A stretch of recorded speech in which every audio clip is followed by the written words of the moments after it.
بسم اللہ الرحمن الرحیم۔ میرے نوجوان بھائیوں، دوستوں، پچھلے ایپیسوڈ کو آپ نے دیکھا اور آپ نے بہت اپریشیٹ کیا۔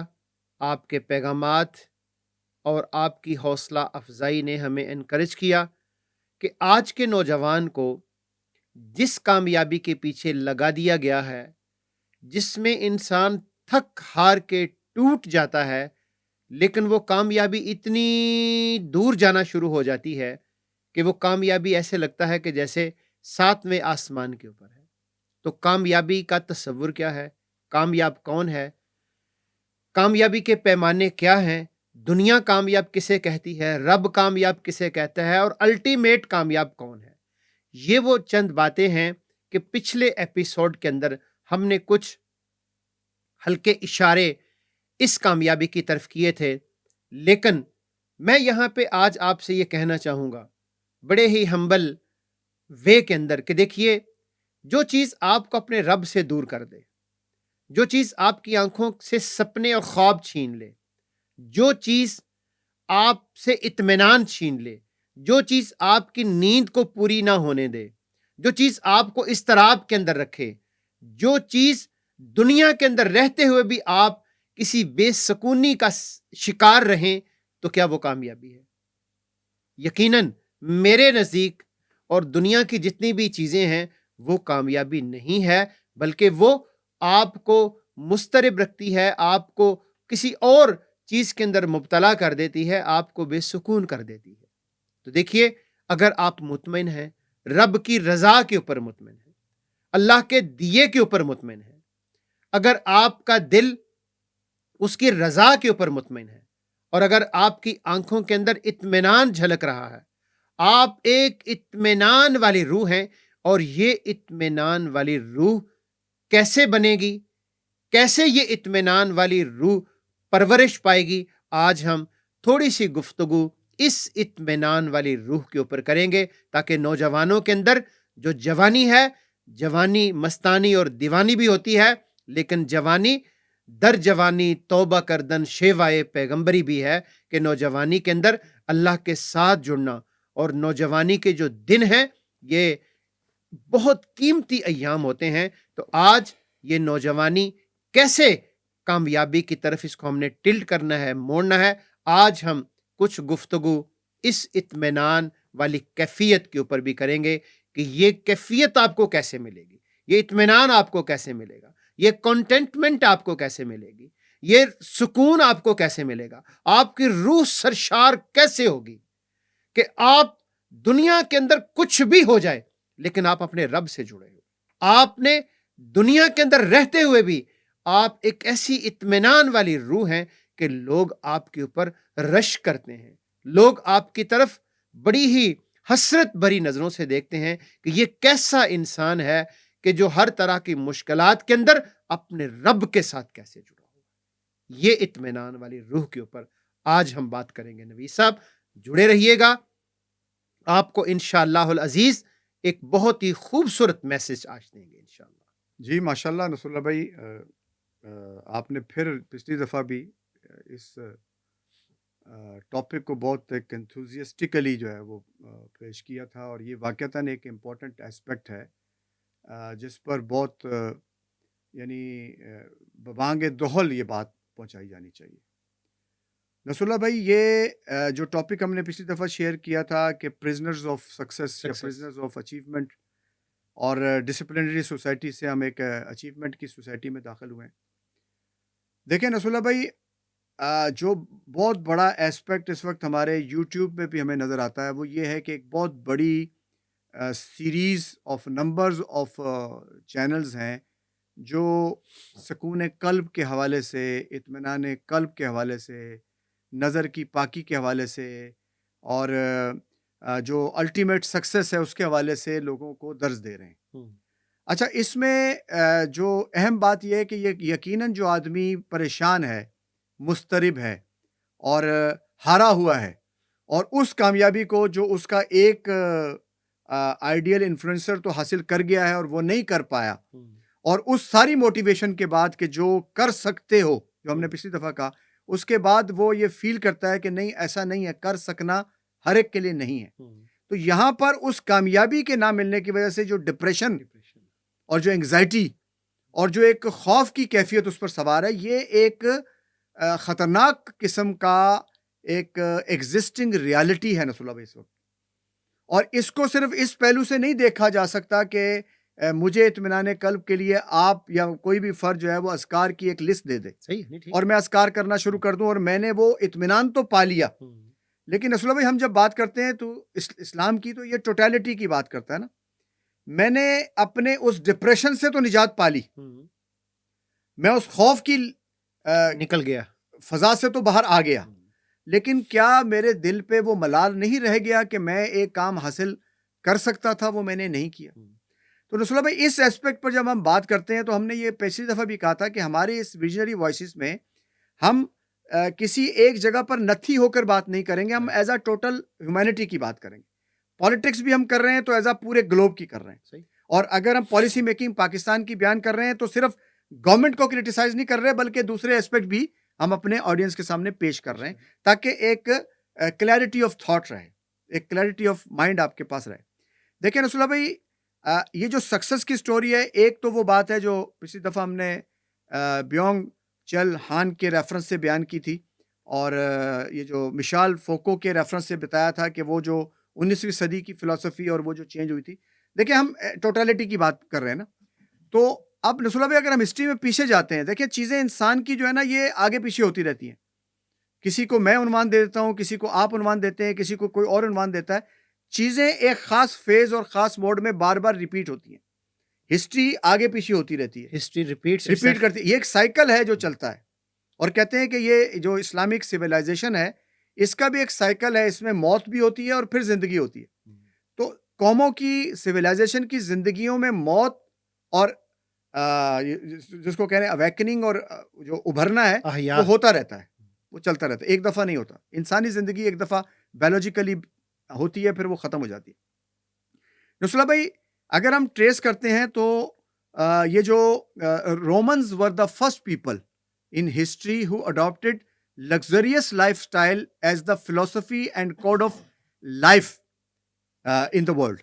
انہوں نے سب سے پہلے اس کو اڈاپٹ کیا تھا. اور ہم جب یہ پہلے بات کرتے تھے، آپ کو یاد ہوگا کہ ہم نے اس پر کافی ڈسکشن کیا تھا کہ ہماری قوم انڈائریکٹلی، ہمارے نظریاتی لوگ، ہمارے مذہبی لوگ اسی ایجنڈے کو ٹو کر رہے ہیں جو ایجنڈا سیٹ کیا گیا ہے. اور اس کے نتیجے میں کیا ہوتا ہے کہ آپ ایک مذہبی خانقاہ میں بھی جب جاتے ہیں تو وہاں پر بھی آپ کو اسی طرح کے ڈپریشن کے جو گیجٹس ہیں وہ نظر آتے ہیں. پریفرنسز کی وجہ نظر آ جاتی ہے کہ اس فرد کو پریفرنس دی جا رہی ہے ایک خاص سکسس حاصل کرنے کی وجہ سے یا ایک خاص خاندانی بیک گراؤنڈ ہونے کی وجہ سے. تو آپ بیٹھے تو اسی جگہ پر ہیں اور ایکولی ٹریٹ کیے جا رہے ہیں، لیکن آپ ڈفرنس سمجھ رہے ہیں کہ نہیں ایسا نہیں ہے، کچھ ہے اس میں جو مجھ میں نہیں ہے. اچھا، وہ جو ایک اس میں ہے وہ پھر آپ کو اس بات پر موٹیویٹ کرتا ہے کہ مجھے بھی کامیابی حاصل کرنی ہے. تو اس کامیابی کو حاصل کرنے کے لیے پھر آپ جو ہے نا نیگیٹو مینز استعمال کرتے ہیں، نیگیٹو راستوں پر چلتے ہیں یا نیگیٹو خیالات کو اپنی زندگی کا حصہ بناتے ہیں.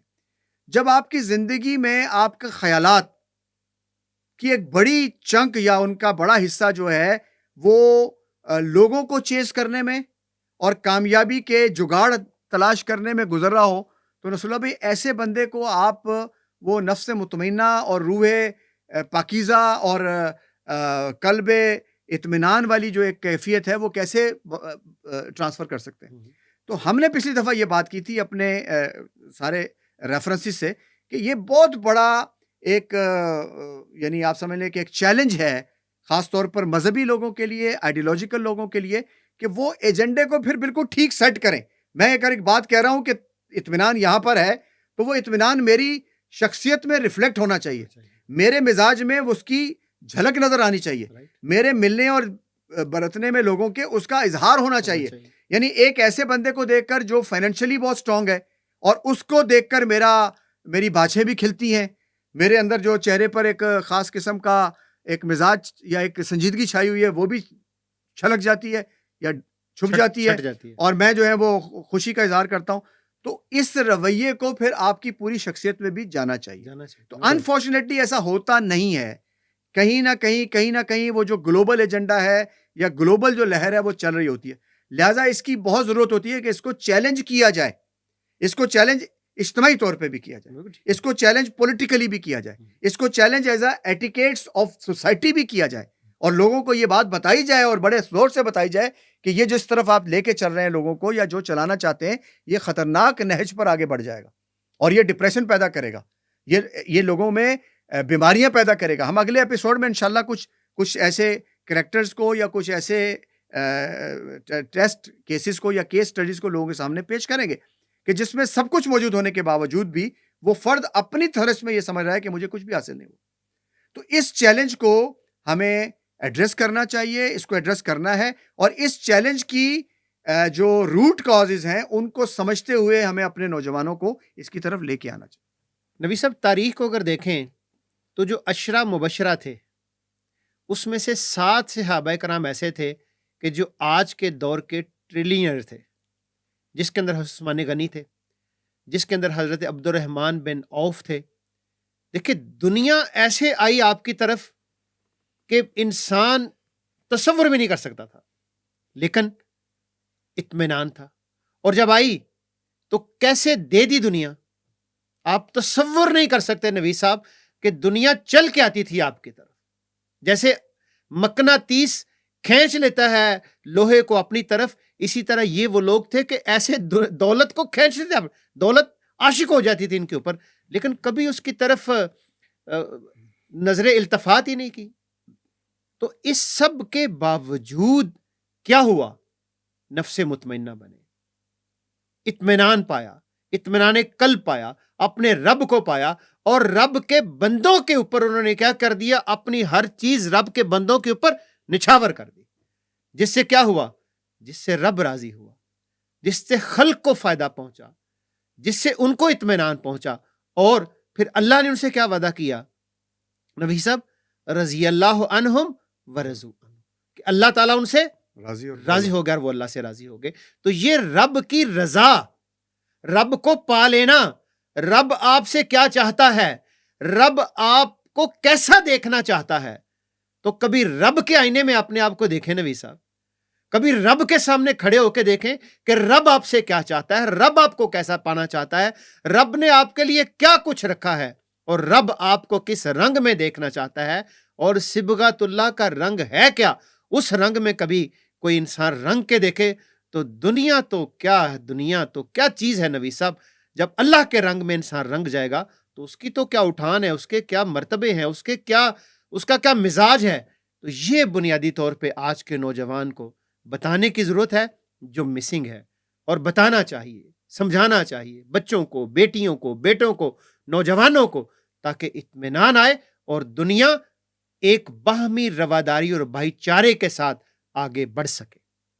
وہ نسولہ بھائی آپ کی بات سے یاد آ گیا وہ جو ایک شعر ہے, تو بچا بچا کے نہ رکھ اسے, تیرا آئینہ ہے وہ آئینہ, جو شکستہ ہو تو عزیز تر نگاہ آئینہ ساز میں. تو یہ ایک بڑی کمپلیکس سی اور بڑی ڈفرنٹ سی اپروچ ہے جو اس ریویلنگ نالج کی وجہ سے سامنے آتی ہے.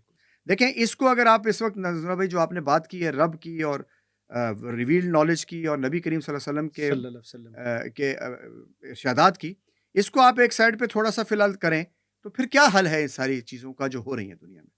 اس کا مطلب ہے کہ الحمدللہ ہمارے پاس ایک ایسا آئیڈیالوجیکل بیک اپ موجود ہے جو ہمیں ان سارے چیلنجز سے نبرد آزما ہونے کا نہ صرف یہ کہ ایک تشفی جواب دیتا ہے بلکہ ایک چارٹر دیتا ہے, ایک شیڈیول دیتا ہے کہ آپ اس کے ذریعے یہاں تک پہنچ سکتے ہیں. نسولہ بھائی پھر چونکہ اس ایپیسوڈ میں اگلے بھی ہم اس پہ بات کریں گے, تو اگر ہم اس کو نیٹ شیل میں دیکھتے ہیں, دیکھیں اصل بات یہ ہے کہ الٹیمیٹلی انسان نے اس دنیا سے جانا ہے, اور دنیا میں جو اس کو نعمتیں ملی ہیں, جو وسائل اس کو ملے ہیں, جو صلاحیتیں اس کو دی گئی ہیں, جو اس کا ظرف بنایا گیا ہے, اس کے مطابق اس سے جواب پوچھا جائے گا. ہر ایک کا جواب الگ الگ ہے. مطلب اس ریفرنس سے میرا جواب الگ ہے, آپ کا جواب الگ ہے. آپ کو تقویٰ اپنی استطاعت کے مطابق اختیار کرنا ہے. لیکن الٹیمیٹلی یہ کہ جب آپ ان کرائسس سے گزرتے ہیں, ان ڈائلماز سے گزرتے ہیں, ان کیفیات کو دیکھتے ہوئے پھر آتے ہیں ریویلنگ نالج کی طرف, پھر واپس جاتے ہیں, تو یہ دھچکے تو لگتے ہیں, ٹائم بھی لگتا ہے, لیکن اس کے نتیجے میں آپ کو ایک ریئلائزیشن ہو جاتی ہے. اور وہ ریئلائزیشن یہ ہے کہ الٹیمیٹ سکسیس یہاں پر ہے, الٹیمیٹ کام یہ ہے, آپ کو انسانوں کے لیے کچھ کرنا ہے, کار جہاں بانی جو ہے، ہم نے ایک جملہ اس پہ پہلے کہا تھا کہ کار جہاں بانی کیا ہے؟ یا تو کنگ بنے یا کنگ میکر بنے. جو آئیڈیولوجیکل آدمی ہے یا تو وہ کنگ بنے گا یا وہ کنگ میکر بنے گا. اسی طرح یہ جو نصر اللہ بھائی اس وقت ہمارے چاروں طرف جو ہر چمکتی چیز کو اڈاپٹ کر لینا، اس کے اندر بھی ہمیں یہ اڈاپٹ کرنا چاہیے یا سیکھنا چاہیے یا سکھانا چاہیے کہ ہم نے کون سی بات جو ہے وہ لوگوں کو رواج دینے کے لیے کہنی ہے، کون سی بات ہے جو لوگوں کو انڈیویجولی کہنی ہے اور کون سی اجتماعی طور پہ کہنی ہے. اجتماعی طور پر تو یہ کلچر بننا چاہیے کہ ایسے اس تمام رویے کو جو لوگوں کو ڈپریشن کی طرف لے کے جا رہا ہے، لوگوں کو بربادی کی طرف لے جا رہا ہے، اس کو تو ختم کرنا چاہیے. اور کم از کم ان محفلوں میں ختم ہونا چاہیے جو مذہبی یا نظریاتی محفلیں ہیں. اس محفلوں میں آپ کو ایک بالکل سچ نظر آنا چاہیے. کم از کم ایک جگہ ایسی ہو جہاں جا کر میرے دل کو قرار مل جائے. وہ جو ایک اسکیپ ہے مجھے کہیں سکون کے لیے چاہیے، وہ مجھے کسی جگہ تو میسر آنا چاہیے. اگر وہ مجھے کہیں نظر نہیں آئے گا تو پھر نتیجہ یہ ہوگا کہ میں ڈپریشن کی موت مروں گا. تو ہمارے اس پروگرام کا بھی مقصد یہ ہے کہ ہم لوگوں کو جو نظریاتی طور پر غلطیاں ہوئی ہیں اور کہاں ہوئی ہیں ان کا ہسٹوریکل بھی بیک گراؤنڈ بتائیں، پھر ہو کیا رہا ہے وہ بھی بتائیں، اور پھر اس کے نتیجے میں جو حل ہے وہ بھی پیش کریں. تو یہ بنیادی طور پر ہمارا مقصد ہے انشاءاللہ، اور اللہ نے چاہا تو ہم یہ بات لوگوں تک پہنچاتے رہیں گے، اور لوگوں کی ایک بڑی تعداد انشاءاللہ اس کے ذریعے وہ فیض پائے گی جو میرے اور آپ کے لیے تو نجات کا باعث بنے گا انشاءاللہ، لیکن ان کو بھی اس کے نتیجے میں ایک صحیح راستہ نظر آئے گا.